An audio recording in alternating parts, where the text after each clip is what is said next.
Seumpama biji Shalom, saudaraku. sesawi. Yang kasih Tuhan, selamat pagi. Kembali kita pagi hari ini dalam renungan pagi.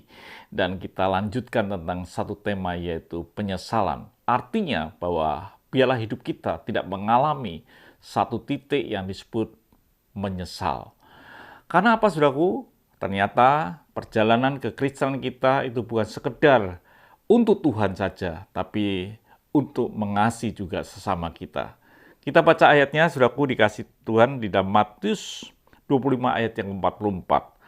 Lalu mereka pun akan menjawab, dia katanya, Tuhan, bila mana kami melihat engkau lapar, atau haus, atau sebagai orang asing, atau telanjang, atau sakit, atau dalam penjara, dan kami tidak melayani engkau. Tuhan katakan, apa yang kita lakukan pada orang yang paling hina, saudara Yesus, saudaraku, engkau sudah melakukannya kepadaku. Dalam hidup ini, sangatlah mudah. Inspirasi yang Tuhan berikan, itu hanya memberi makan. Bukan berarti ketika kita memberi makan, kita tidak bisa makan. Ada bagian yang kita sisihkan dalam hidup ini untuk sesama kita. Pertanyakan, apakah dalam hidup kita ini ada bagian yang kita telah sisihkan untuk saudara Yesus dalam hidup ini? Dikatakan memberi minum itu hal yang sangat mudah. Saudaraku yang kasih Tuhan, tidak sulitkah kita memberi minum kepada sesama kita? Dan itu bagian yang sederhana. Memberi pakaian, sapaan, kunjungan, dan keramahan dalam hidup kita gunakan dalam hidup ini.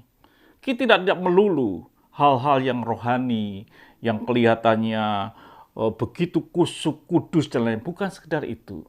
Kekristenan harus terejawantah dalam perjalanan hidup kita. Di mana Kristus yang ada dalam hidup kita, yang kita kasih ini keluar di dalam kasih hidup kita. Dengan memperhatikan sesama kita yang terhina. Dengan memberikan perhatian, memberikan keramah taman, bahkan ketika kita mungkin punya pakaian lebih banyak, sudah bisa berikan kepada yang lain. Bukan kita bungkus pakaian lalu kita jual, bukan.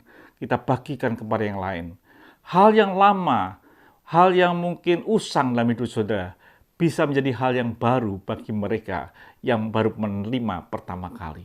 Biarlah hidup kita ini adalah hidup yang terbagi, terbagikan untuk sesama kita.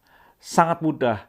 Biarlah inspirasi yang Tuhan berikan, memberi perhatian, memberi makan dan minum ini, memberi dorongan dalam hidup kita, supaya kita mau melakukan.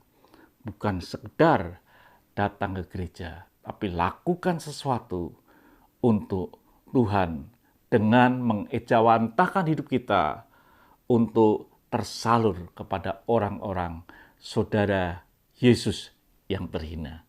Biarlah hidup kita ini, pertanyaan sekali lagi, apakah hidup kita ini sudah terbagikan buat sesama kita? Biarlah sudah ingat apa yang saya tulis dalam tulisan saya. Di hartaku dititipkan harta mereka. Tuhan memberkati. Mari kita berdoa. Terima kasih ya Bapa, sadarkan hidup kami, mau berbagi kepada sesama kami. Kalau kami diberkati supaya kami menjadi berkat bagi bangsa-bangsa. Terima kasih Bapa, dalam nama Tuhan Yesus Kristus, kami sudah berdoa dan mengucap syukur. Haleluya. Amin. Tuhan memberkati.